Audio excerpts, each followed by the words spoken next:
When a cold has you down, it's the little comforts that lift you up. A warm blanket, a cup of tea, and a tissue that actually feels good on your skin. Infused with aloe, Kleenex Cooling Plus Aloe provides a hint of cooling freshness to help your skin feel restored. So, whether your skin is feeling dry, chafed, or irritated, you're only one wipe away from helping it feel relieved. So, the next time you have a cold, get a hint of instant cooling relief with new Kleenex Cooling Plus Aloe. For whatever happens next, grab Kleenex. What's up, guys? You're listening to The Black Hour. Real true crimes, real stories, and new episodes drop every weekend. 3 to 4 drops back to back. This is only the beginning, Part 1. Part 2 arrives this Monday. But for now, let's begin with Part 1. And you follow The Black Hour, don't miss any episodes, okay? Now, let's get into today's case. This is the case of room 348.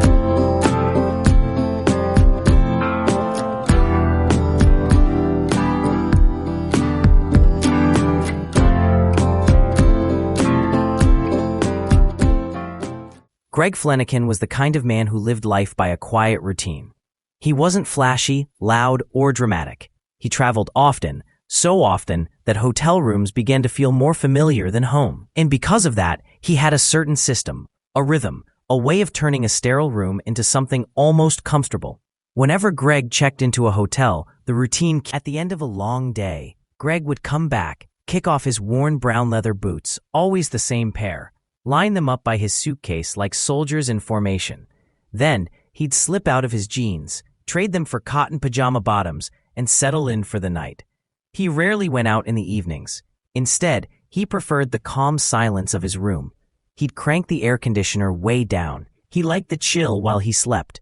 Then, he'd lean back in bed, propped up by 2 pillows against the headboard, and prepare his little setup. But even this was done with precision. He didn't want to dirty the bedspread, so he'd lay down a clean white hand towel. On that towel, he placed everything just so: an ashtray, a pack of cigarettes, his lighter, a BlackBerry phone, the remote control, and a candy bar, often a Reese's Crispy Crunchy, a bottle of root beer nearby. The man enjoyed the small comforts, and he had no intention of letting them go, even on the road. And that's exactly where Greg Flanagan was on the night of September 15, 2010, in room 348 of the MCM Elegante Hotel in Beaumont, Texas. Just another evening, like so many before. Lounging, smoking, snacking, watching Iron Man 2 on the hotel TV. A man completely at peace in his little routine. But sometime that evening, something happened. Greg never made it to the end of the movie. And by the next morning, he was found dead on the floor of his hotel room. There was no sign of struggle, no blood, no wounds, no broken bones. Just a man who looked like he'd simply collapsed. But the truth of what really happened inside room 348 would shake everyone, investigators, doctors, even his own family, because Greg Flanagan didn't die of natural causes. What happened that night was no accident. Greg Flanagan was no stranger to long, quiet nights alone. Earlier in life, he'd spent months at sea as a chief engineer aboard ocean vessels. He knew isolation, knew how to live with his own thoughts. And in middle age, he found a new way to live that still kept him moving, still kept him on the road, alone. He became a landman, a well-known profession in South Texas. His job? Helping energy companies navigate the complicated world of mineral rights.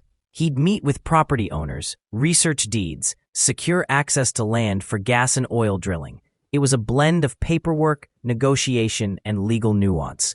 Quiet work, smart work, and Greg was good at it. He wasn't flashy, slender, quiet, with a close-cropped white beard and sun-worn skin that hinted at a life spent outdoors. He had a laid-back way about him. Someone who could sit through long meetings without raising his voice, but who always seemed to know exactly what was going on. He partnered with his brother. When a cold has you down, it's the little comforts that lift you up. A warm blanket, a cup of tea, and a tissue that actually feels good on your skin. Infused with aloe, Kleenex Cooling Plus Aloe provides a hint of cooling freshness to help your skin feel restored. So, whether your skin is feeling dry, chafed, or irritated, you're only one wipe away from helping it feel relieved. So, the next time you have a cold, get a hint of instant cooling relief with new Kleenex Cooling Plus Aloe. For whatever happens next, grab Kleenex. Michael, in running a successful oil and gas leasing company. Their base was in Beaumont, Texas, a small industrial city east of Houston. And every Monday morning, without fail, Greg would hit the road. He'd leave Lafayette, Louisiana around sunrise, cruising west on Interstate 10 in his pickup truck. The ride was long, but familiar. 2 hours through the Gulf Coast's ragged edge, a stretch of land dotted with billboards for cheap motels, swampside restaurants, adult superstores, and rusting pump jacks lazily extracting oil from beneath the earth. The drive took him past cell towers, oil derricks, and eventually through the thick chemical stink of Lake Charles, where the ConocoPhillips refinery dominated the skyline, a tangled jungle of steel pipes, pressure tanks, and smoke-belching stacks. Then, just outside Beaumont, Greg would pull off the highway, take a familiar cloverleaf exit, and turn into the parking lot of the MCM Elegante Hotel. His company had been booking him the same room for years, a cozy spot in the hotel's cabana section. The cabana was a separate 3-story wing wrapped around a small swimming pool, framed by potted palm trees trying their best to feel tropical in the heavy Texas air. To Greg, it was just another stop on the map, another room with cold air conditioning, another week of work, and in room 348, he had his space. He had his quiet, his bed, his towel, his candy bar. It was routine. It was reliable. But that week, routine wasn't enough to save him. That Wednesday night in room 348, Greg Flanagan was doing what he always did, watching a movie, sipping on a root beer, and answering a quick email from his wife, Susie. At 7:06 p.m., Susie had written to tell him she was filing for a tax extension. Just some small chore she was wrapping up at home. Greg responded the way he always did. Soft, loving, familiar. "You're doing good, babe," he typed back. And that was it, the last thing anyone ever heard from him. As the movie reached its climax, the high-volume CGI-heavy battle at the end of Iron Man 2, something happened. Something no one in the hotel could hear over the booming speakers. Greg was suddenly hit, not by a heart attack, not by a fall, but by a devastating, brutal impact, the kind of blow that would cause an instant blackout of pain, one that likely blinded him in that moment. It was so strong, so forceful, it sent him tumbling from the bed, staggering toward the door, before he collapsed, face down, pajama-clad, silent. He likely died before his body hit the green rug. The next morning, Thursday, September 16th, started out like any other for Susie Flanagan. She waited for Greg's daily call, but nothing came. No check-in, no good morning, babe. She tried his phone, no answer. Greg wasn't the kind of man to just disappear, not without a word. By mid-morning, concern turned to worry. She phoned his office, hoping maybe he was just tied up, but his coworkers hadn't seen or heard from him either. 2 of them, friends who'd known Greg for years, got in the car and drove straight to the Elegante Hotel. They knocked on the door of room 348. No response. They asked the front desk to send up a manager with a master key. And when that door finally opened, what they found inside stopped them cold. Greg was lying face down, his legs bent awkwardly beneath him. He was doubled over, like he'd crumpled mid-stride. His left hand, frozen in rigor mortis, was still holding a spent cigarette between 2 fingers, like he'd never expected to drop it. The room was sweltering, unusually hot for a Texas morning, even with the air conditioning unit blowing. And Greg's skin had gone a cold, dusky blue. There was a wet patch at the front of his pajama pants, likely the result of his body releasing fluids after death. It wasn't unusual in sudden fatalities, but it added a strange, intimate detail to the quiet violence of the scene. About an hour later, Detective Scott Apple arrived. Apple was one of those men who didn't miss details. Small in stature, but sharply built, his salt and pepper hair stood in spiked ridges, like a man who never had time for combs or breaks. He was a SWAT team leader, a lifelong cop, married to a cop. He lived for the job, And when he walked into room 348, something about it immediately told him this wasn't natural. There was no blood, no signs of a struggle, no forced entry, nothing obviously missing. But to Apple, nothing looked right either.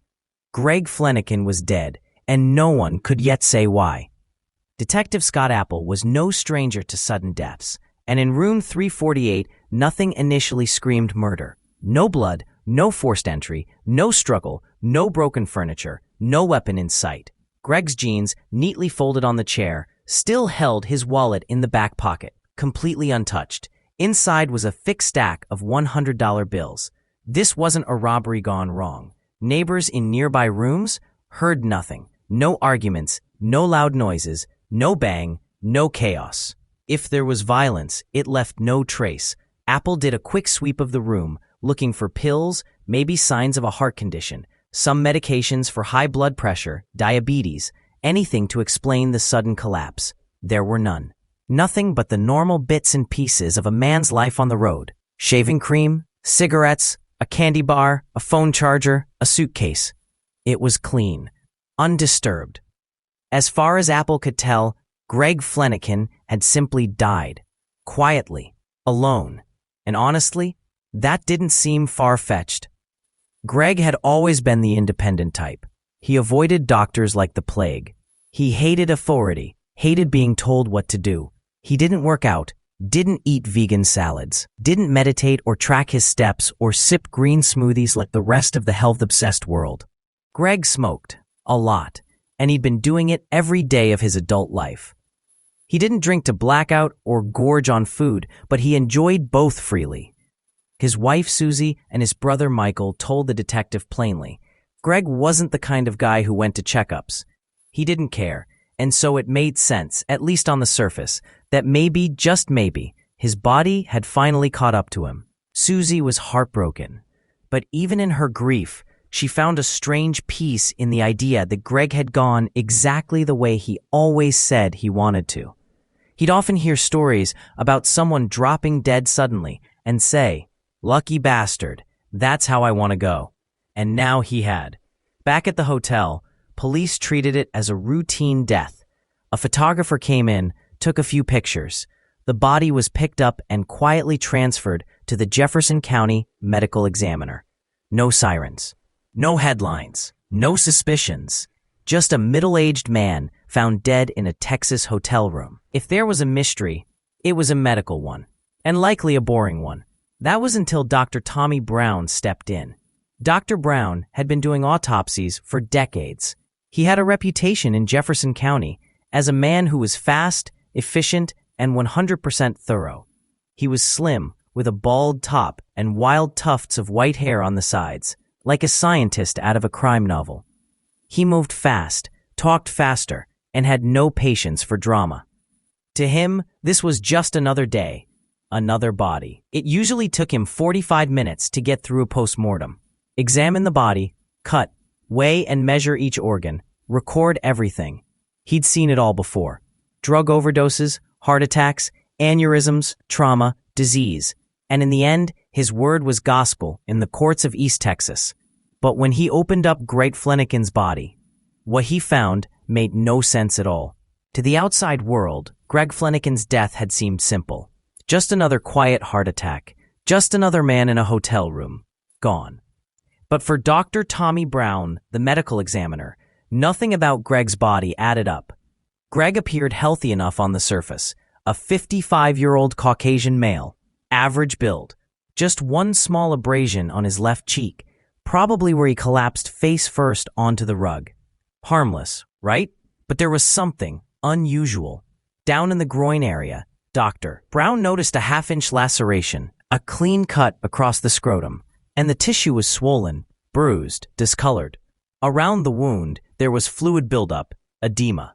That was the first red flag, but the more he cut, the stranger the story got. When Brown opened Greg's chest cavity, he froze. There was blood everywhere, internal bleeding in volumes far beyond what you'd expect for any natural death. His stomach and intestines showed small rips and tears, as if something had punched through them. The liver was bruised. 2 ribs were broken, And most shocking of all, there was a hole in the right atrium of Greg's heart. That kind of injury isn't just rare, it's near impossible without extreme blunt force trauma. This man hadn't died of heart failure. He had been crushed from the inside, or beaten to death. And Brown, as clinical as he was fast, had seen enough. He looked at the torn genitals and determined the injury had likely come from a kick, a hard, direct, violent kick. And the chest damage? The doctor estimated Greg had absorbed a massive blow, one that caused his heart to rupture, his ribs to snap, and his internal organs to rupture like water balloons. Greg had bled out in under 30 seconds. This was no accident. This was murder. On the autopsy form, under manner of death, Dr. Brown wrote a single word: homicide. When that result landed on Detective Scott Apple's desk, his jaw dropped. He picked up the phone and immediately called Brown. Homicide? No doubt, Brown said. You're telling me that guy was killed? Not just killed. He was demolished from the inside. Dr. Brown explained that the kind of trauma he saw was something he usually found in high-speed car crash victims or people trapped under collapsed buildings, not a man sitting in a hotel bed, quietly eating a candy bar and watching Iron Man 2. Apple hung up, heart racing. Everything he thought he knew about this case had just been ripped apart.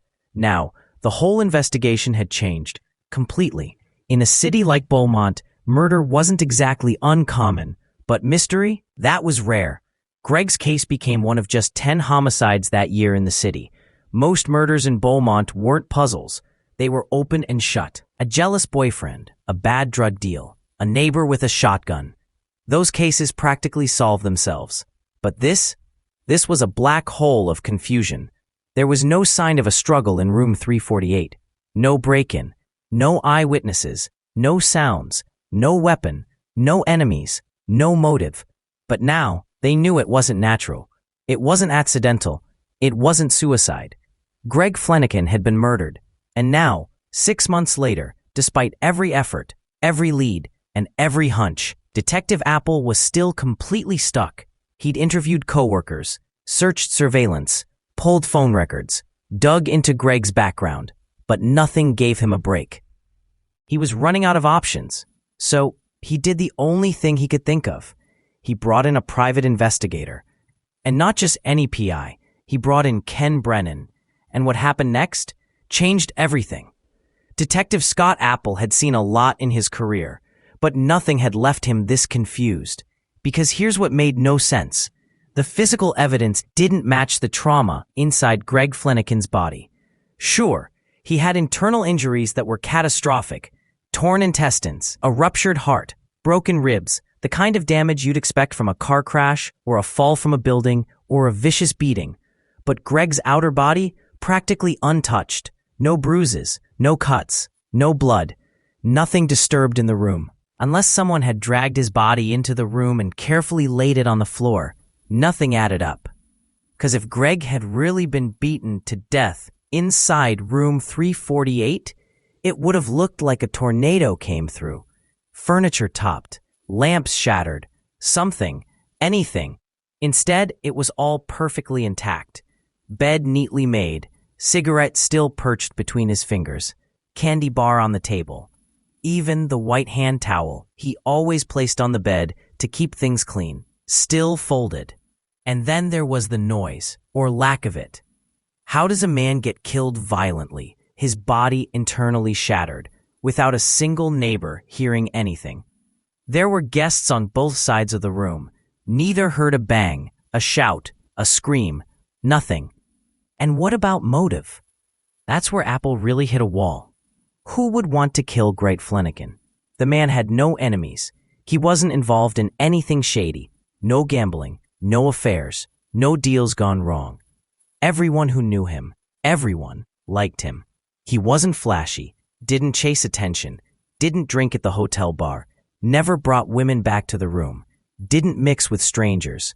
To most people at the MCM Elegante Hotel, Greg was just the quiet oil guy, always in his room by 7, eating a candy bar and watching a movie. He was practically invisible. Detective Apple spent hours on the phone with Greg's wife, Susie. She adored him. She had met Greg when she was in her 20s. She was a rock singer in a local band. Greg was this soft-spoken, intelligent guy who made her laugh. They got married when they were young, and then life pulled them apart. Years later, after they'd both grown and lived separate lives, Susie picked up the phone and called him out of the blue. And Greg's first words? "I've been waiting for you to call." They remarried, and this time it stuck. 15 years of love, partnership, quiet evenings, long drives between cities, emails back and forth during work trips. They were more than husband and wife. They were best friends. So when he died, Susie's grief was more than heartbreak. It was rage. Who would do this? She kept asking Apple. Why would anyone hurt Greg? Apple searched Greg's work life too. He spoke to his brother Michael and to everyone at their oil leasing business. Same story over and over. Greg was kind, thoughtful, respectful, low profile. He wasn't the type to make enemies, even in an industry as cutthroat as oil and gas. He drove to Beaumont every Monday, checked into the same room, did his job, ate simple food, watched movies, talked to Susie, then went home. No secret girlfriends, no secret debts, no risky behavior. He was completely ordinary, in the best possible way, and somehow that's what made it all worse. Because the evidence said one thing: this man was murdered. But everything else, the room, the witnesses, his life story, said the opposite.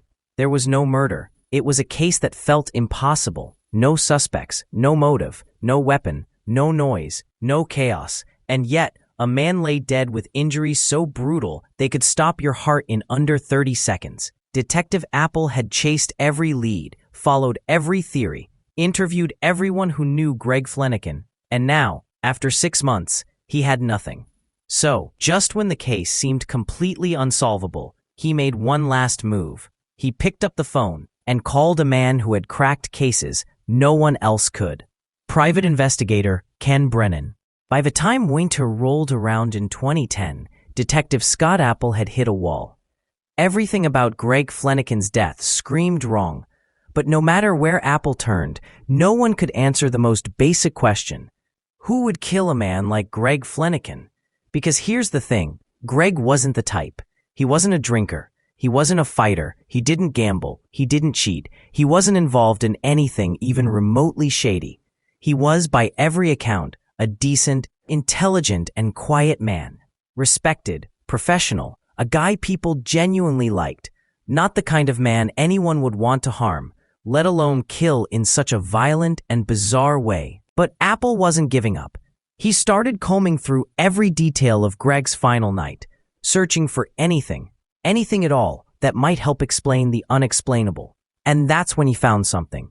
A small maintenance report, almost buried in the system. It noted that on the night of Greg's death, room 348 had lost power. Greg had called the front desk to report the issue, explaining that it happened while he was microwaving a bag of popcorn. Apparently, he had blown the circuit breaker, one that controlled his room and the adjacent room, 349, as well as the rooms below. A maintenance man had come up and reset it. Greg apologized, even joked about it. But Apple saw something else. This might be the thread. 2 theories quickly formed. Theory 1, the maintenance man. The man who had responded to Greg's room, the hotel maintenance worker, had a criminal record. Specifically, he was a registered sex offender. Now, Apple wasn't one to jump to conclusions, but Greg had a half-inch laceration on his scrotum, along with heavy bruising and internal trauma. It was a detail that couldn't be ignored. Could this have been some sort of sexual assault? Maybe something bizarre and violent, perhaps involving a screwdriver or some other long tool. Was the maintenance worker involved? Apple questioned the man thoroughly. He went deep into his background, ran checks, reviewed his behavior patterns, but in the end, nothing stuck. There was no sign of struggle, no evidence tying him to the death, no inconsistencies in his story. The theory felt extreme, and there just wasn't any proof to support it. So Apple moved to Theory 2, and this one seemed more likely. Theory 2, the men in room 349. Right next door to Greg's room, in room 349, was a group of union electricians. They were in town for a contract job with an oil company. A bunch of blue-collar guys, sharing rooms, working hard during the day, and blowing off steam at night. That Wednesday, September 15th, some of them had been drinking and hanging out in room 349. Apple wondered, what if the power outage, caused by Greg's microwave, interrupted their night? What if someone, annoyed or drunk, banged on Greg's door, had an altercation with him, maybe even assaulted him? Could Greg have been attacked in the hallway, then stumbled back into his room and collapsed? The timeline matched, the proximity matched. The motive, even if minor, was plausible. But when Apple had briefly interviewed the men the day Greg's body was found, none of them had admitted to knowing him. They all denied any interaction. Still, Apple wasn't satisfied. 9 days after Greg's death, he and another officer returned to the third floor of the Cabana wing. This time wearing a hidden video camera, they knocked on the door of room 349. Inside were Lance Mueller and Tim Steinmetz, the two men who had been registered in that room. They answered the door wearing jeans and t-shirts, friendly but casual. There were no signs of panic, no avoidance, just curiosity. And when they were told this was about the man in room 348, Lance Mueller tilted his head and asked, "What happened to that guy anyway?" It was the first time someone sounded genuinely curious about Greg's death. Not defensive, not nervous, just puzzled. It felt honest. And yet Detective Apple couldn't shake the feeling that this room, these men, were somehow the key. He didn't have the proof yet. He didn't have the story. But something happened that night. Something right between room 348 and room 349. And soon, someone would talk. Because a man was dead. And even the quietest hotel walls can't hold a secret forever. Detective Scott Apple stood in that hallway on the third floor of the MCM Elegante, looking at the electricians who had shared the wall with Greg Flanagan the night he died, and he was out of questions. "Hell, I don't know," Apple finally said. "That's what I'm trying to find out." It was the most honest thing he'd said all week, because nothing made sense. Apple looked Mueller in the eye, searching for any flicker of a lie. The man just looked back at him, calm, open, almost confused. Apple told him what the autopsy showed, that it looked like something massive had fallen on Greg, or like he'd been crushed. Mueller blinked. "There's nothing in these rooms heavy enough," he said slowly, as if trying to make sense of it himself. And he was right. Apple had walked those rooms a dozen times. The heaviest thing in there might have been the old wooden desk or the mini fridge, but even those weren't enough to cause blunt force trauma that tore through ribs, lacerated organs, and burst a man's heart. It was like Greg had been hit by a car, not lounging in a hotel room. The other men down the hall, still trying to chase any thread, Apple knocked on another door further down the Cabana wing. Inside were 3 more union electricians, Trent Pisano, Thomas Elkins, and Scott Hamilton. Same as before, friendly, open, casual. No nervous energy, no suspicion. When Apple mentioned the death, one of them laughed gently. "When I saw the gurney in the elevator, I thought it was a cake being delivered, or a big food tray." Apple gave a tired smile. "That's a better thought," he muttered. Pisano said he'd been in room 349 that night too, same place as Mueller and Steinmetz. Boo. No loud thuds, no yelling, no fights, no crashing sounds. If Greg Flanagan had been murdered next door, no one in that hallway saw or heard a thing. Open doors, empty leads. The men were cooperative. They gave over their licenses, their phone numbers, even said they'd be in town for a few months more if anything came up. They were more than willing to help. Apple didn't think they were lying, but that only made it worse. Weeks passed, then months, and the trail went cold. All right, suspicions turn inward. With no suspect in sight, Apple started looking inward, toward Greg's inner circle. He wondered, what if this wasn't about strangers? Could Susie, Greg's wife, have orchestrated something? Could there have been a hidden affair? Financial issues? Resentment? He questioned her again and again, but there was no motive, no cracks in her grief. She was devastated, and even when pressed, she kept coming back to the same memory. Greg once saying, "If I go, I want it to be fast. That's the way to go," like flipping off a light switch. Apple believed her. Next, he looked at Michael Flanagan, Greg's brother and business partner. The two were close, running a thriving oil leasing business together. And yes, when money and family mix, sometimes things get ugly. But not this time. Apple went through financials, emails, travel records. Nothing. No insurance surprises. No shady withdrawals. No hint of friction. The mystery that wouldn't solve itself. The case had become a slow bleed on Apple's desk. He had no murder weapon, no scene, no witnesses, and most damning of all, no motive. It wasn't just unsolved, it was insane. In November 2010, the family, desperate for movement, offered a $50,000 reward. It triggered a few tips. Most were nothing. Some were hoaxes. One was just a guy who wanted to talk about aliens. Nothing stuck. Then Greg's brother Michael hired a private investigator from Houston, a former FBI agent, a seasoned pro. If anyone could find something new, it was him. Apple sat with the guy, reviewed everything together. And then, silence. The PI never came back with anything helpful. Never brought new leads. Never uncovered a single thread that Apple hadn't already pulled. The case just faded. A box full of questions.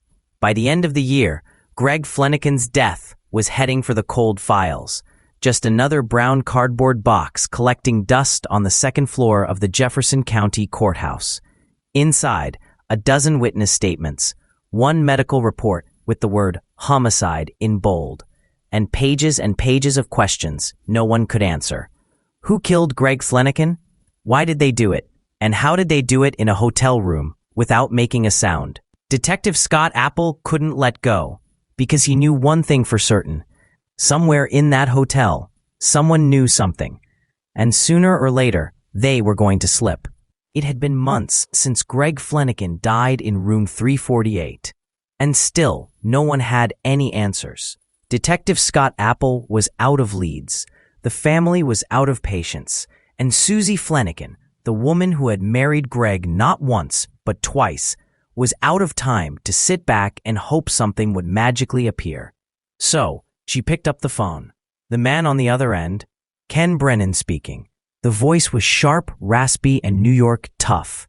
Like someone who didn't just talk for a living, but knew things. Susie froze for a moment. "Oh my God, you don't have a secretary?" she asked, caught off guard. Ken Brennan chuckled. It wasn't that kind of operation. He wasn't flashy. He didn't run a high-rise agency. He just got things done. Susie was flustered. She hadn't expected him to answer on the first ring. And now she found herself trying to spill months of grief and confusion into one frantic phone call.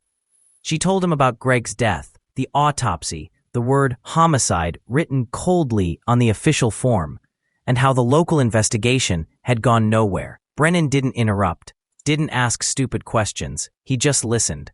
Then in that thick New York... When a cold has you down, it's the little comforts that lift you up. A warm blanket, a cup of tea, and a tissue that actually feels good on your skin. Infused with aloe, Kleenex Cooling Plus Aloe provides a hint of cooling freshness to help your skin feel restored. So, whether your skin is feeling dry, chafed, or irritated, you're only one wipe away from helping it feel relieved. So, the next time you have a cold, get a hint of instant cooling relief with new Kleenex Cooling Plus Aloe. For whatever happens next, grab Kleenex.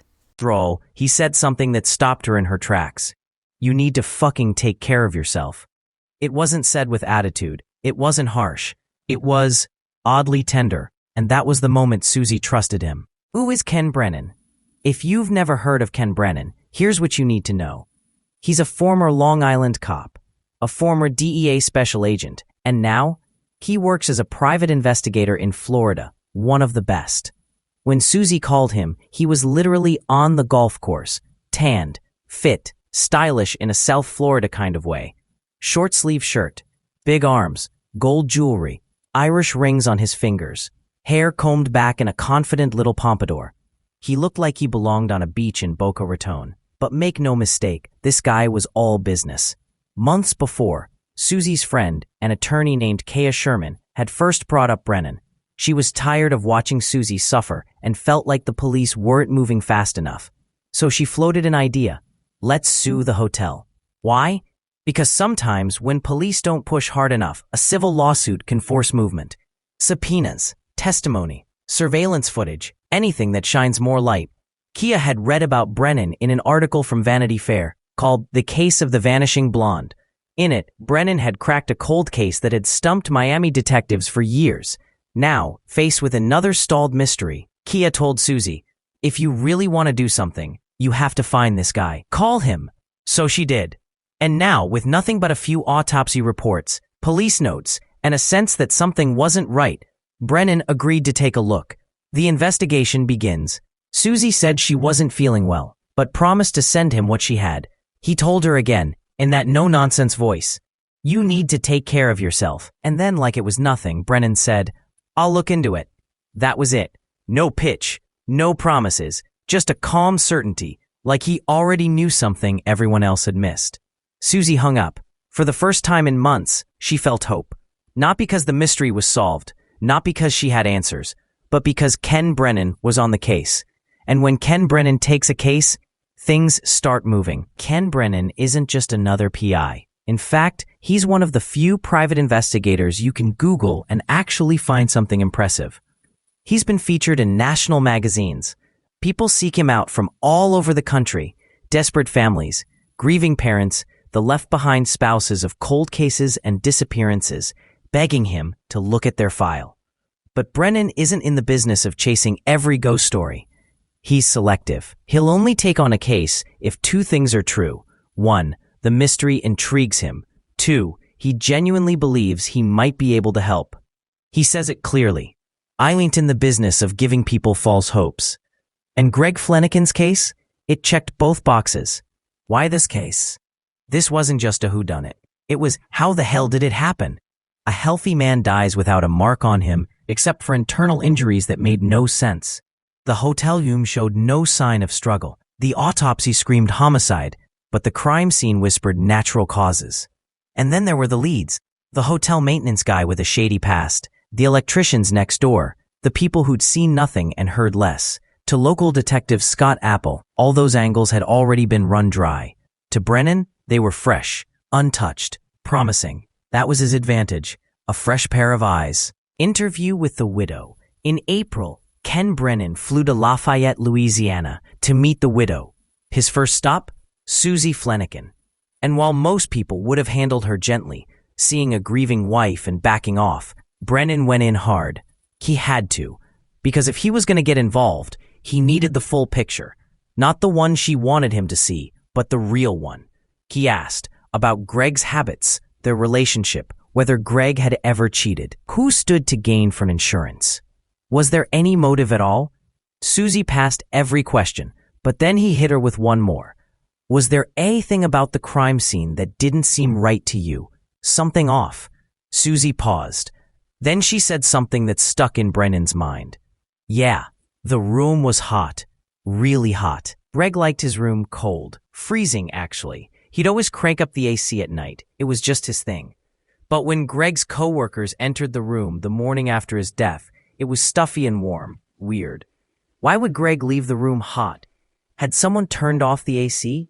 Or had it never been turned on? Meeting Detective Apple. Not long after, Brennan made another trip, this time to Beaumont, Texas. He called up Detective Scott Apple, and they met late at night at a local sports bar. This wasn't just a chat. This was a test, and Brennan made his position clear. "I'm not a maverick. I don't go off doing things half-cocked." If they were going to work together, they'd do it as a team. No secrets, no stepping on toes, no blindsiding each other with new evidence or theories. Brennan respected the chain of command. He knew it was Apple's case, and he promised not to screw it up. But this wasn't just Brennan checking in. It was Brennan checking out the cop too. "I don't want to work with someone I don't like," he told the journalist, who later documented this case. Brennan prides himself on reading people fast. It's part of what made him a good agent, part of what still makes him good at what he does. And Apple? He passed the test. The team is formed. Detective Apple would later say, "Ken has good people skills." And from that moment on, the two men, one retired federal agent, one local detective, became a team. They were going to figure out what really happened in room 348.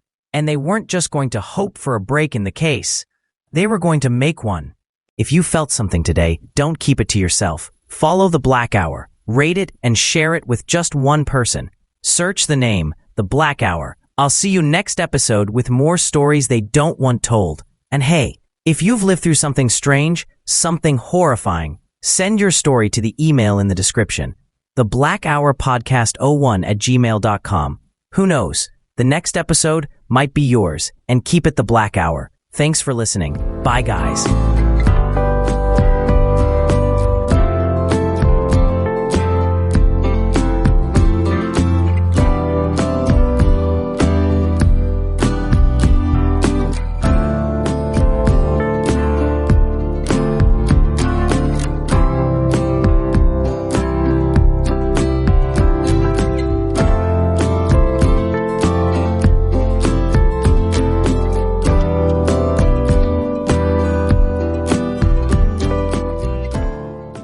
When a cold has you down, it's the little comforts that lift you up. A warm blanket, a cup of tea, and a tissue that actually feels good on your skin. Infused with aloe, Kleenex Cooling Plus Aloe provides a hint of cooling freshness to help your skin feel restored. So, whether your skin is feeling dry, chafed, or irritated, you're only one wipe away from helping it feel relieved. So, the next time you have a cold, get a hint of instant cooling relief with new Kleenex Cooling Plus Aloe. For whatever happens next, grab Kleenex.